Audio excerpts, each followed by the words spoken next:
Assalamualaikum warahmatullahi wabarakatuh. Selamat pagi pemirsa. Kita kembali berjumpa di live dialog Selamat Pagi Bengkulu. Tentunya pada pagi hari ini Sabtu 24 Desember 2022 bersama saya Sani Azari akan menemani pagi hari pemirsa selama 60 menit ke depan. Tentunya saya ingin menyapa dulu ya untuk pemirsa ya mungkin pada hari ini tuh weekend ya biasanya sudah merencanakan kemana nih untuk berakhir pekan bersama keluarga atau juga yang pada pagi hari ini lagi santai-santai di rumah sambil menyaksikan live dialog Selamat Pagi Bengkulu kita pada pagi hari ini, karena saya akan berbincang dengan dua narasumber kita yang luar biasa sekali pemirsa yang akan segera hadir pada pagi hari ini membahas sukacita menyambut Natal 2022.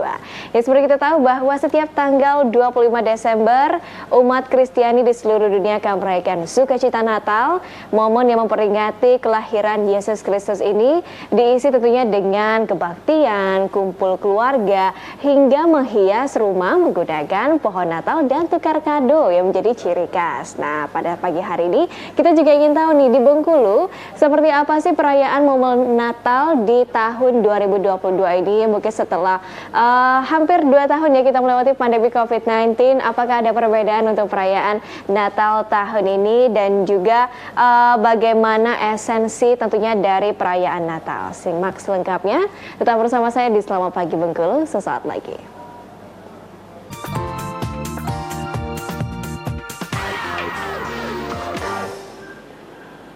Baik pemirsa, masih bersama kami di live dialog Selamat Pagi Bengkulu, masih dengan tema perbincangan kita pada pagi hari ini, sukacita menyambut Natal 2022. Dan tentunya pemirsa, pada pagi hari ini saya tidak sendirian.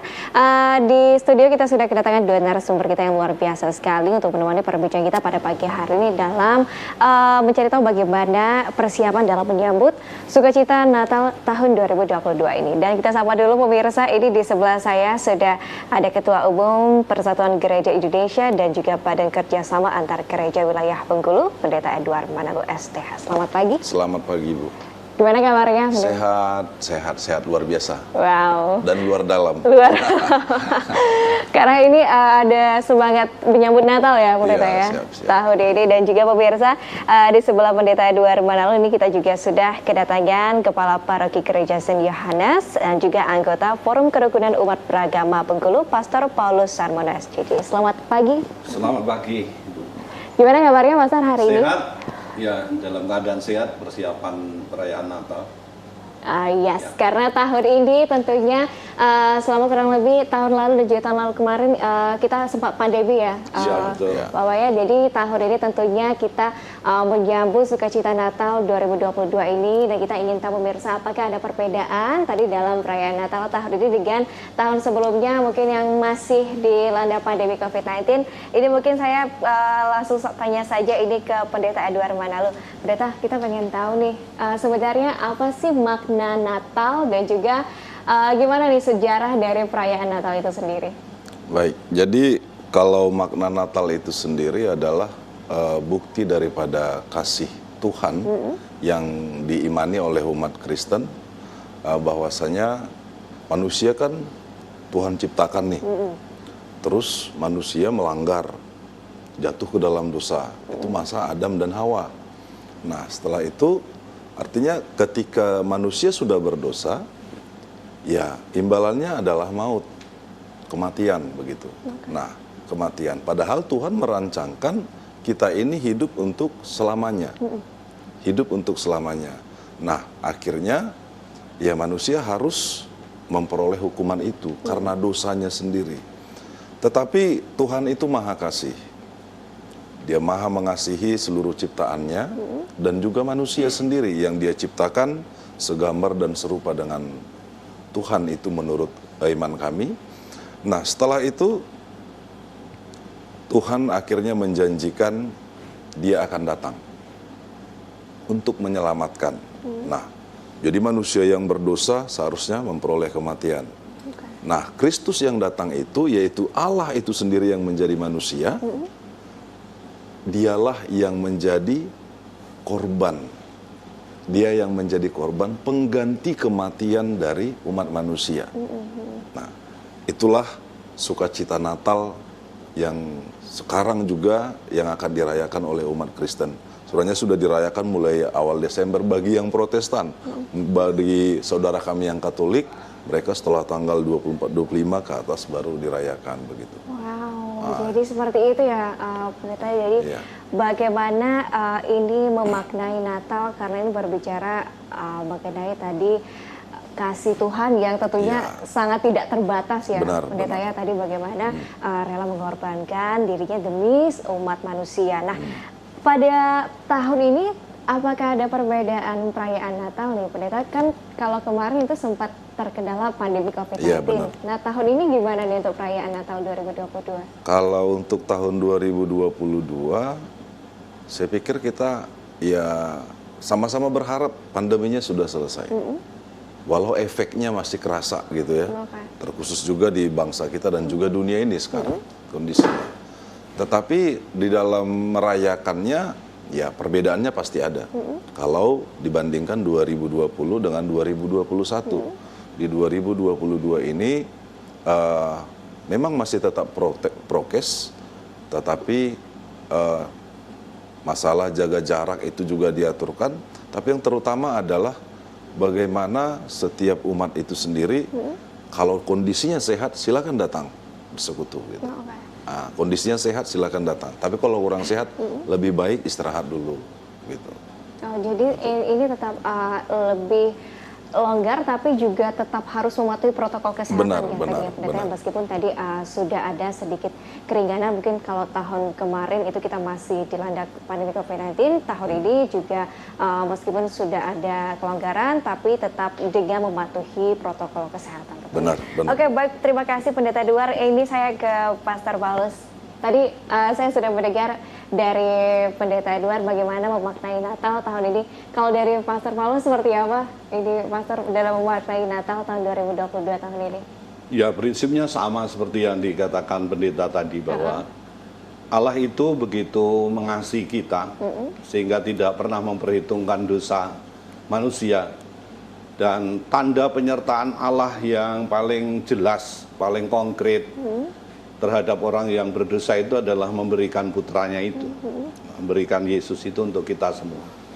Sama maknanya sebenarnya, hanya mungkin implementasinya di masing-masing gereja itu ya ada perbedaan-perbedaan. Tapi maknanya sama, Allah itu adalah kasih. Dan kasihnya juga tidak terbatas. Tidak terbatas ya, sampai sekarang. Ya. Dan juga ini tadi menarik nih yang disampaikan oleh Pendeta Edward tadi mengenai mungkin adanya perbedaan dari bagaimana perayaan Natal pada umat Kristen Protestan dan juga Katolik. Kalau kita boleh tahu nih, Giko, mungkin pemirsa di rumah ingin tahu sebenarnya apa sih terletak perbedaan itu? Kalau di dalam gereja Katolik itu memang selalu perayaannya mulai tanggal 24 25 sampai nanti namanya pembaptisan Tuhan. Jadi masa Natalnya itu memang agak panjang. Tetapi sebelum masa Natal itu kenapa kita merayakannya tanggal 24, 25 mulai? Karena biasanya yang Katolik itu dipersiapkan dengan namanya masa Advent. Jadi masa persiapan untuk menyambut perayaan Tuhan Yesus. Dan itu biasanya 4 minggu. Nah, selama 4 minggu ini persiapannya apa saja? Biasanya di komunitas-komunitas kecil, seperti di Bengkulu ini ada 17 komunitas kecil yang biasanya mengadakan permenungan sekitar kelahiran Tuhan Yesus. Yang tahun ini kebetulan berbicara mengenai keluarga, membahas mengenai keluarga. Itu direnungkan selama 4 minggu. Dan biasanya di dalam acara sekitar 4 minggu itu ada waktu-waktu tertentu, ada namanya setelah orang mengalami pertobatan itu pengakuan dosa. Jadi orang disiapkan secara batin dengan mengaku dosa.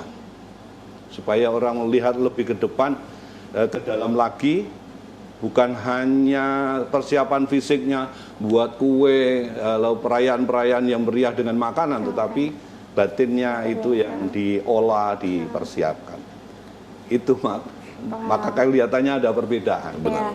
Tapi sebenarnya maknanya juga sama tadi ya dalam memaknai Natal tahun ini. Dan juga ini sungguh menarik sekali ya pemirsa, apalagi kemarin sempat dilanda pandemi, tentunya tahun ini disambut dengan penuh sukacita dalam perayaan Natal tahun 2022 ini. Nah, sejauh ini dalam mempersiapkan untuk perayaan Natal nanti, gereja sudah mempersiapkan apa saja nih, Pastor, untuk nantinya perayaan Natal tahun 2022 nanti?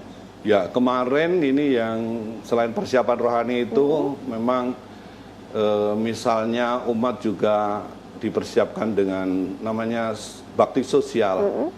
Jadi kita mengunjungi yang tua-tua, yang sakit, yang sudah lama itu tidak bisa pergi ke gereja. Nah, orang-orang inilah yang dikunjungi, diberikan sesuatu, tapi kita juga bawa dokter untuk meriksa mereka kesehatannya, tapi juga persiapan perayaannya misalnya seperti latihan kor dan sebagainya, latihan membacanya, lalu persiapan gedungnya. Dan kemarin itu ada lomba menghias pohon Natal dari beberapa wilayah, dipamerkan kemarin di gereja kemarin sore. Wow. Saya kira baru kali ini yang dibuat besar begitu. Setelah pandemi. Setelah pandemi ya. Nah, benar nih Pastor ya, kalau kita berbicara Natal itu yang identik adalah dengan pohon Natalnya. Karena kalau kita lihat ya nanti tuh di mall-mall, biasanya di hotel itu sudah ada tuh pernak-pernik yang menjadi ciri khas dalam perayaan Natal. Dan juga ini tidak hanya disambut oleh umat Kristiani, tapi juga seluruh umat beragama ya. Khususnya di Provinsi Bengkulu ini pasti ada yang excited, wah ada pohon Natal, loh bagian foto di sana. Tentunya yang menjadi keunikan setiap menyambut Natal itu adalah pohon Natalnya ini yang selalu ditunggu-tunggu ya. Dan juga pada tahun ini nih, kebijakan dari pemerintah sendiri ada nggak sih Pastor tentunya dalam menyambut Natal untuk para jemaat yang nanti akan datang untuk perayaan Natal tahun ini seperti apa? Dari Kementerian Agama itu ada surat edaran tahun ini bahwa kita boleh menggunakan gedung kita 100%. Benar. Itu kita syukuri bersama. Seperti dikatakan Pak Pendeta tadi, memang ada prokesnya yang harus tetap dijaga. Tapi boleh menggunakan seluruh gedung yang ada 100%. Dan itu kan berarti maksimal ya, maksimal. Tapi mungkin di luar itu kita tidak membuat tenda-tenda. Seperti di paroki kami itu nggak ada tenda karena gedungnya semua dimaksimalkan, dipakai semua. Sehingga terjagalah soal jarak, soal cuci tangan itu tetap terpelihara, karena kalau masuk gereja orang harus cuci tangan, periksa suhu, harus pakai masker dan sebagainya. Oh, baik, jadi juga ada anjuran dari Kementerian Agama. Tetap tadi setuju dengan yang di Pendeta Edward tadi, melaksanakan seluruh protokol kesehatan ya, dengan disiplin juga. Baik, terima kasih Pastor Paulus. Kembali lagi ke Pendeta Edward. Tadi kita sudah mendengar bagaimana persiapan sejauh ini dalam menyambut Natal dari Pastor Paulus. Kalau dari Pendeta Edward sendiri seperti apa nih dalam persiapannya untuk menyambut sukacita Natal nanti? Lebih kurangnya sama sebenarnya, sama. Artinya persiapannya sama, masa Adventnya juga di kita ada, di Protestan ada, gitu kan.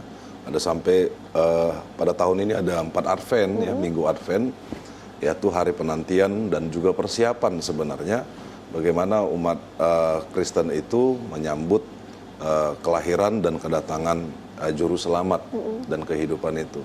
Sama dengan maknanya pohon Natal itu sendiri, gitu kan. Pohon Natal itu sendiri sebenarnya adalah bukti bahwa indahnya kasih Tuhan, dan pohon itu adalah sebenarnya pohon yang hidup.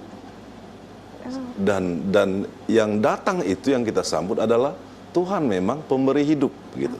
Pemberi hidup. Nah, kenapa biasanya itu pohon apa namanya? Itu kan asalnya dari Jerman ya, mulainya.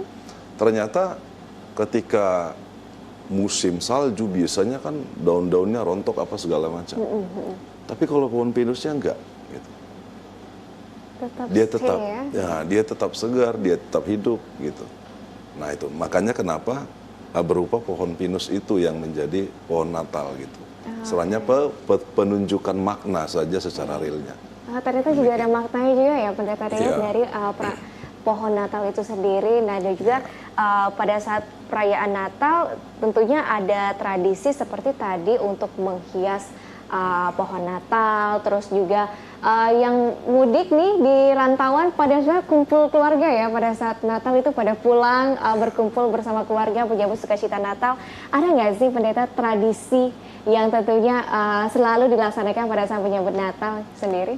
Kalau tradisinya, saya pikir kalau bicara tradisi karena Natalnya dia jadi mudik, sebenarnya enggak, kalau menurut saya ya. Tetapi yang ada adalah kesempatannya. Terkhusus mungkin buat umat Kristen yang pegawai negeri ya, atau mungkin pegawai dalam perusahaan atau instansi apapun itu, ya liburnya di situ kali. Dapat cutinya di situ. Enak dong gitu kan. Pakai waktu ini untuk bersama-sama dengan keluarga, merayakan Natal bersama-sama keluarga. Karena selain daripada kita beribadah di gereja, kita juga beribadah di rumah masing-masing gitu, bersama-sama keluarga gitu.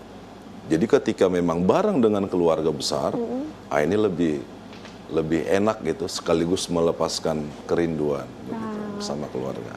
Ini juga saya juga kalau berbicara Natal, karena teman-teman saya tuh misalnya kalau misalnya Natal tuh pasti tuh ya kita ikut seneng tuh karena kita diundang ke rumahnya, terus juga berkumpul bersama keluarga, tadi juga menikmati hidangan-hidangan yang disediakan. Ada nggak sih pendeta makanan khas yang disediakan pada saat Natal? Kalau yang tentunya kalau pada saat Natal itu tuh pasti ada nih menunya, mungkin kue-kuean seperti itu ataupun makanan-makanan, ada nggak sih? Ini mau minta ya? Kalau bisa nih kita diundang ya. Berarti dikasih parcel dong.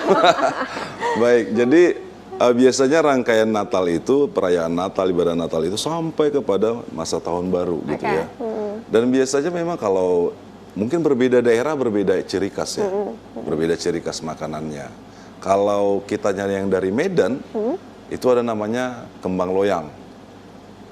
Kembang loyang. Saya juga gimana nerangkannya, saya nggak pernah masak itu.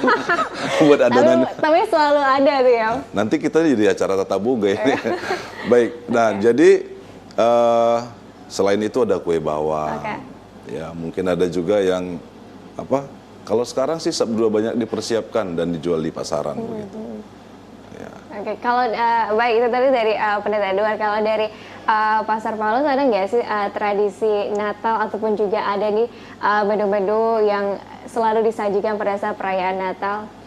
Kalau di lingkungan kami sebenarnya kalau Katolik itu soal makanan enggak. Jadi kekasannya ya kekasan daerah masing-masing. Kita berada di mana itu kan berbeda ya. Tapi ada tradisi saling mengunjungi satu sama lain. Jadi ini kebiasaan ini syukur juga di Bengkulu ini terjadi. Mengunjungi antar keluarga, tetapi juga kesempatan itu adalah kesempatan open house untuk teman-teman mungkin satu kantor, satu pekerjaan atau tetangga di RT situ. Ada acara-acara seperti itu dan di Bengkulu ini masih terpelihara. Sehingga ada silaturahmi antar umat beragama yang menurut saya masih harus dijaga baik kebaikan ini. Sehingga kalau Natal kita yang Katolik Kristen itu dikunjungi, lalu kemudian nanti seperti acaranya Waisak kita datang ke sana, Idul Fitri gantian begitu. Masih ada tradisi silaturahmi yang semacam ini dan menurut saya ini yang harus dipelihara.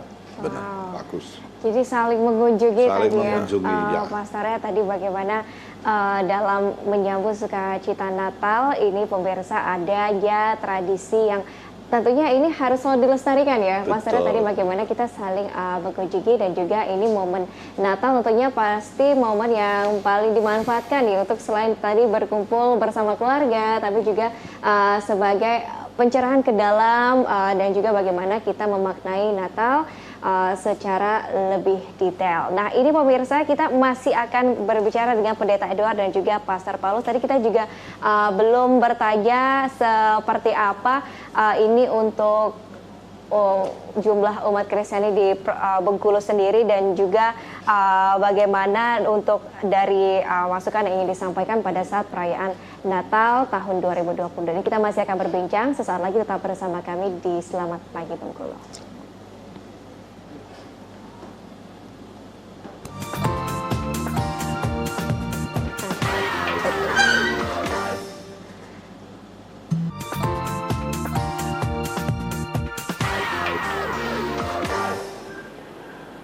Baik pemirsa, masih bersama kami di Live Dialog Selamat Pagi Bengkulu, masih dengan tema perbincangan kita pada pagi hari ini, sukacita menyambut Natal 2022. Dan tentunya pemirsa, pada pagi hari ini saya tidak sendirian. Di studio kita sudah kedatangan dua narasumber kita yang luar biasa sekali untuk menemani perbincangan kita pada pagi hari ini dalam mencari tahu bagaimana persiapan dalam menyambut sukacita Natal tahun 2022 ini. Dan kita sapa dulu pemirsa, ini di sebelah saya sudah ada Ketua Umum Persatuan Gereja Indonesia dan juga Badan Kerjasama Antar Gereja Wilayah Bengkulu, Pendeta Edward Manalu STH. Selamat pagi. Selamat pagi, Bu. Gimana kabarnya? Sehat luar biasa. Wow. Dan luar dalam. Luar Karena ini ada semangat menyambut Natal ya, Pendeta ya. Siap. Tahun ini, dan juga pemirsa di sebelah Pendeta Edward Manalu ini kita juga sudah kedatangan Kepala Paroki Gereja Saint Yohanes dan juga anggota Forum Kerukunan Umat Beragama Bengkulu, Pastor Paulus Sarmono SJJ. Selamat pagi. Selamat pagi. Gimana kabarnya Pastor hari ini? Sehat? Ya, dalam keadaan sehat, persiapan perayaan Natal. Yes, karena tahun ini tentunya selama kurang lebih tahun lalu dan juga tahun lalu kemarin kita sempat pandemi ya, Betul. Bapak ya. Jadi tahun ini tentunya kita menyambut sukacita Natal 2022 ini, dan kita ingin tahu pemirsa apakah ada perbedaan tadi dalam perayaan Natal tahun ini dengan tahun sebelumnya mungkin yang masih dilanda pandemi COVID-19. Ini mungkin saya langsung tanya saja ini ke Pendeta Edward Manalu. Pendeta, kita pengen tahu nih sebenarnya apa sih makna Natal dan juga gimana nih sejarah dari perayaan Natal itu sendiri? Baik, jadi kalau makna Natal itu sendiri adalah bukti daripada kasih Tuhan yang diimani oleh umat Kristen, bahwasanya manusia kan Tuhan ciptakan nih, terus manusia melanggar, jatuh ke dalam dosa, itu masa Adam dan Hawa. Nah setelah itu artinya ketika manusia sudah berdosa, ya imbalannya adalah maut, kematian begitu. Nah kematian, padahal Tuhan merancangkan kita ini hidup untuk selamanya, hidup untuk selamanya. Nah akhirnya ya manusia harus memperoleh hukuman itu karena dosanya sendiri. Tetapi Tuhan itu maha kasih. Dia maha mengasihi seluruh ciptaannya dan juga manusia sendiri yang dia ciptakan segambar dan serupa dengan Tuhan, itu menurut iman kami. Nah setelah itu Tuhan akhirnya menjanjikan dia akan datang untuk menyelamatkan. Nah jadi manusia yang berdosa seharusnya memperoleh kematian. Nah Kristus yang datang itu, yaitu Allah itu sendiri yang menjadi manusia, dialah yang menjadi korban. Dia yang menjadi korban pengganti kematian dari umat manusia. Nah, itulah sukacita Natal yang sekarang juga yang akan dirayakan oleh umat Kristen. Sebenarnya sudah dirayakan mulai awal Desember bagi yang Protestan. Bagi saudara kami yang Katolik, mereka setelah tanggal 24-25 ke atas baru dirayakan begitu. Jadi seperti itu ya, Pendeta. Jadi bagaimana ini memaknai Natal, karena ini berbicara mengenai tadi kasih Tuhan yang tentunya sangat tidak terbatas ya, Pendeta ya. Tadi bagaimana rela mengorbankan dirinya demi umat manusia. Nah, pada tahun ini apakah ada perbedaan perayaan Natal nih, Pendeta? Kan kalau kemarin itu sempat terkendala pandemi COVID-19. Iya, benar. Nah, tahun ini gimana nih untuk perayaan Natal 2022? Kalau untuk tahun 2022, saya pikir kita ya sama-sama berharap pandeminya sudah selesai. Walau efeknya masih kerasa gitu ya. Terkhusus juga di bangsa kita dan juga dunia ini sekarang kondisinya. Tetapi di dalam merayakannya, ya perbedaannya pasti ada. Kalau dibandingkan 2020 dengan 2021. Di 2022 ini memang masih tetap prokes, tetapi masalah jaga jarak itu juga diaturkan. Tapi yang terutama adalah bagaimana setiap umat itu sendiri, kalau kondisinya sehat silakan datang bersekutu gitu. Nah, kondisinya sehat silakan datang. Tapi kalau kurang sehat lebih baik istirahat dulu gitu. Oh, jadi ini tetap lebih longgar tapi juga tetap harus mematuhi protokol kesehatan Benar, ya benar, tadi ya pendeta, benar. meskipun tadi sudah ada sedikit keringanan mungkin kalau tahun kemarin itu kita masih dilanda pandemi COVID-19, tahun ini juga meskipun sudah ada kelonggaran tapi tetap dengan mematuhi protokol kesehatan. Benar, benar. Oke, baik, terima kasih Pendeta Edward. Ini saya ke Pastor Paulus.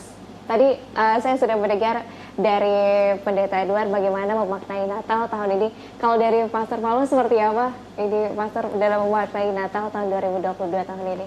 Ya, prinsipnya sama seperti yang dikatakan pendeta tadi bahwa Allah itu begitu mengasihi kita sehingga tidak pernah memperhitungkan dosa manusia. Dan tanda penyertaan Allah yang paling jelas, paling konkret terhadap orang yang berdosa itu adalah memberikan putranya itu, memberikan Yesus itu untuk kita semua. Sama maknanya sebenarnya, hanya mungkin implementasinya di masing-masing gereja itu ya ada perbedaan-perbedaan. Tapi maknanya sama, Allah itu adalah kasih. Dan kasihnya Ya. juga tidak terbatas. Tidak ya, terbatas, ya, Pastor yang sampai setuju sekarang, sekali. ya. Dan juga ini tadi menarik nih yang disampaikan oleh Pendeta Edward tadi mengenai mungkin adanya perbedaan dari bagaimana perayaan Natal pada umat Kristen Protestan dan juga Katolik. Kalau kita boleh tahu nih, juga mungkin pemirsa di rumah ingin tahu sebenarnya apa sih Ya. terletak perbedaan itu? Pastor? Kalau di dalam gereja Katolik itu memang selalu perayaannya mulai tanggal 24, 25 sampai nanti namanya pembaptisan Tuhan. Jadi masa Natalnya itu memang agak panjang. Tetapi sebelum masa Natal itu kenapa kita merayakannya tanggal 24, 25 mulai? Karena biasanya yang Katolik itu dipersiapkan dengan namanya masa Advent. Jadi masa persiapan untuk menyambut perayaan Tuhan Yesus. Dan itu biasanya 4 minggu. Oh, oke. Nah, selama 4 minggu ini persiapannya apa saja? Biasanya di komunitas-komunitas kecil, seperti di Bengkulu ini ada 17 komunitas kecil yang biasanya mengadakan permenungan sekitar kelahiran Tuhan Yesus. Yang tahun ini kebetulan berbicara mengenai keluarga, membahas mengenai keluarga. Itu direnungkan selama 4 minggu. Dan biasanya di dalam acara sekitar 4 minggu itu ada waktu-waktu tertentu, ada namanya setelah orang mengalami pertobatan itu pengakuan dosa. Jadi orang disiapkan secara batin dengan mengaku dosa. Supaya orang melihat lebih ke depan, ke dalam lagi, bukan hanya persiapan fisiknya buat kue, lalu perayaan-perayaan yang meriah dengan makanan, tetapi batinnya itu yang diolah, dipersiapkan. Itu maka kelihatannya ada perbedaan. Benar, benar. Tapi sebenarnya maknanya juga sama tadi ya, dalam maknanya memaknai sama. Natal tahun ini. Dan juga ini sungguh menarik sekali ya pemirsa, apalagi kemarin sempat dilanda pandemi, tentunya tahun ini disambut dengan penuh sukacita dalam perayaan Natal tahun 2022 ini. Nah, sejauh ini dalam mempersiapkan untuk perayaan Natal nanti, gereja sudah mempersiapkan apa saja nih Pastor untuk nantinya perayaan Natal tahun 2022 nanti? Ya, kemarin ini yang selain persiapan rohani itu memang misalnya umat juga dipersiapkan dengan namanya bakti sosial. Jadi kita mengunjungi yang tua-tua, yang sakit, yang sudah lama itu tidak bisa pergi ke gereja. Nah, orang-orang inilah yang dikunjungi, diberikan sesuatu, tapi kita juga bawa dokter untuk meriksa mereka kesehatannya, tapi juga persiapan perayaannya misalnya seperti latihan kor dan sebagainya, latihan membacanya, lalu persiapan gedungnya. Dan kemarin itu ada lomba menghias pohon Natal dari beberapa wilayah, dipamerkan kemarin di gereja kemarin sore. Wow. Saya kira baru kali ini yang dibuat besar begitu. Setelah pandemi. Setelah pandemi ya. Karena udah nih Pastor ya, kalau kita berbicara Natal itu yang identik adalah dengan pohon Natalnya. Karena kalau kita lihat ya nanti tuh di mall-mall, biasanya di hotel itu sudah ada tuh pernak-pernik yang menjadi ciri khas dalam perayaan Natal. Dan juga ini tidak hanya disambut oleh umat Kristiani, tapi juga seluruh umat beragama ya, khususnya di Provinsi Bengkulu sendiri pasti ada yang excited tuh, wah ada pohon Natal, lu bagian foto di sana tentunya yang menjadi keunikan setiap menyambut Natal itu adalah pohon Natalnya ini yang selalu ditunggu-tunggu ya. Dan juga pada tahun ini nih kebijakan dari pemerintah sendiri ada nggak sih Pastor tentunya dalam menyambut Natal untuk para jemaat yang nanti akan datang untuk perayaan Natal tahun ini seperti apa? Dari Kementerian Agama itu ada surat edaran tahun ini bahwa kita boleh menggunakan gedung kita 100%. Benar. Itu kita syukuri bersama. Okay. Seperti dikatakan Pak Pendeta tadi, memang ada prokesnya yang harus tetap dijaga. Tapi boleh menggunakan seluruh gedung yang ada 100%. Dan itu kan berarti maksimal ya, maksimal. Tapi mungkin di luar itu kita tidak membuat tenda-tenda. Seperti di paroki kami itu nggak ada tenda karena gedungnya semua dimaksimalkan, dipakai semua. Sehingga terjagalah soal jarak, soal cuci tangan itu tetap terpelihara karena kalau masuk gereja orang harus cuci tangan, periksa suhu, harus pakai masker dan sebagainya. Oh, baik, jadi juga ada anjuran dari Kementerian Agama. Tetap tadi sesuai dengan yang di Pendeta Edward tadi melaksanakan seluruh protokol kesehatan ya dengan disiplin juga. Baik, terima kasih Pastor Paulus. Kembali lagi ke Pendeta Edward, tadi kita sudah mendengar bagaimana persiapan sejauh ini dalam menyambut Natal dari Pastor Paulus. Kalau dari Pendeta Edward sendiri seperti apa nih dalam persiapannya untuk menyambut sukacita Natal nanti? Lebih kurangnya sama sebenarnya, sama. Artinya persiapannya sama, masa Adventnya juga di kita ada, di Protestan ada gitu ya. Ada sampai pada tahun ini ada 4 Advent ya, Minggu Advent. Yaitu hari penantian dan juga persiapan sebenarnya bagaimana umat Kristen itu menyambut kelahiran dan kedatangan Juru Selamat dan kehidupan itu. Sama dengan maknanya pohon Natal itu sendiri gitu kan. Pohon Natal itu sendiri sebenarnya adalah bukti bahwa indahnya kasih Tuhan, dan pohon itu adalah sebenarnya pohon yang hidup. Dan yang datang itu yang kita sambut adalah Tuhan memang pemberi hidup gitu. Pemberi hidup. Nah, kenapa biasanya itu pohon itu kan asalnya dari Jerman ya mulainya. Ternyata ketika musim salju biasanya kan daun-daunnya rontok apa segala macam. Tapi kalau pohon pinusnya enggak gitu. Dia tetap segar, dia tetap hidup gitu. Nah itu makanya kenapa berupa pohon pinus itu yang menjadi pohon Natal gitu. Selainnya penunjukan makna saja secara realnya.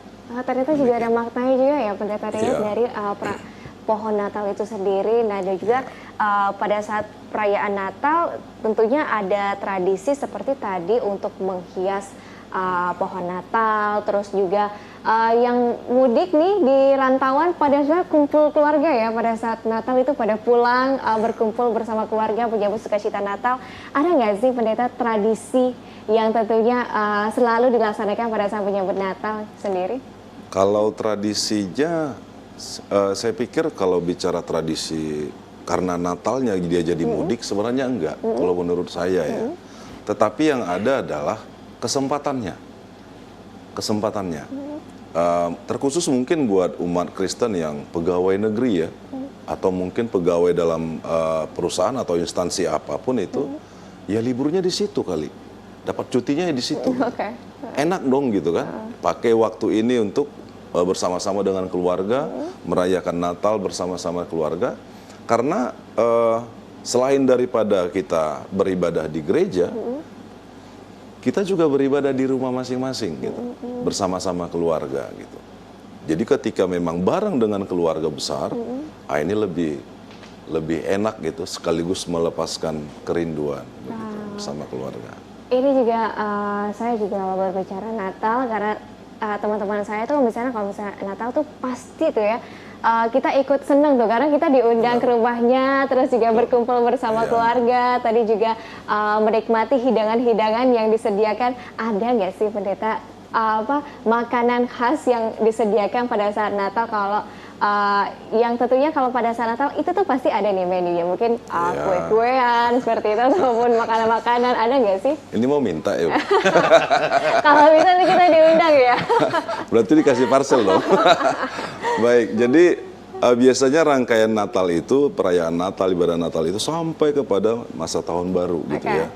Dan biasanya memang kalau mungkin berbeda daerah berbeda ciri khas ya, berbeda ciri khas makanannya. Kalau kita nyari yang dari Medan, itu ada namanya kembang loyang. Kembang loyang. Saya Gimana juga tuh? gimana nerangkannya, saya nggak pernah masak itu.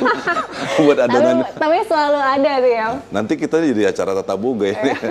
Baik, nah jadi selain itu ada kue bawang. Oke. Ya, mungkin ada juga yang apa?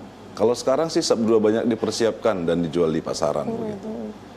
Ya. Oke, kalau baik itu tadi dari Pendeta Edward, kalau dari Pastor Paulus ada nggak sih tradisi Natal ataupun juga ada nih menu-menu yang selalu disajikan pada saat perayaan Natal?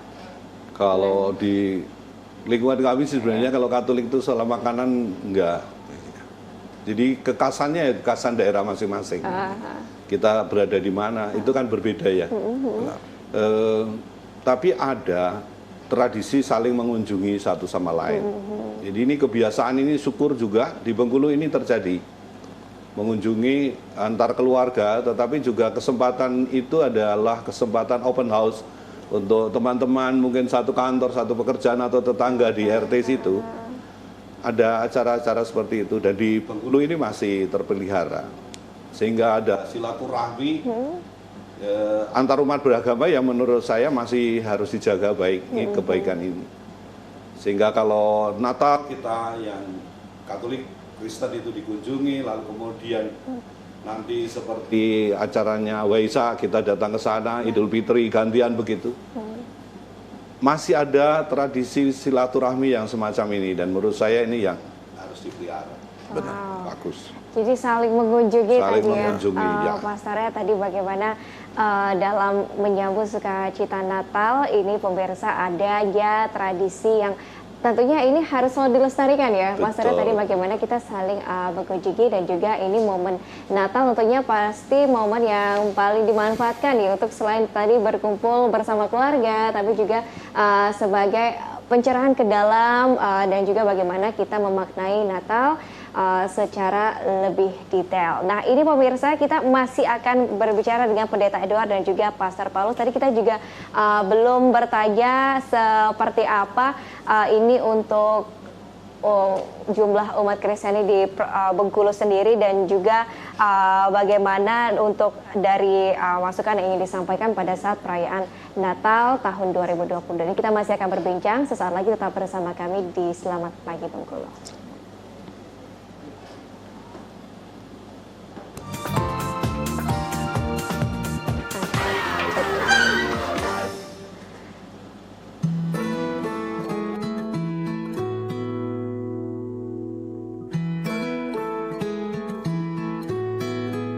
Assalamualaikum warahmatullahi wabarakatuh. Saya perawat Puji Surya Agustina, Sarjana Keperawatan di Rumah Sakit Rafflesia Bengkulu.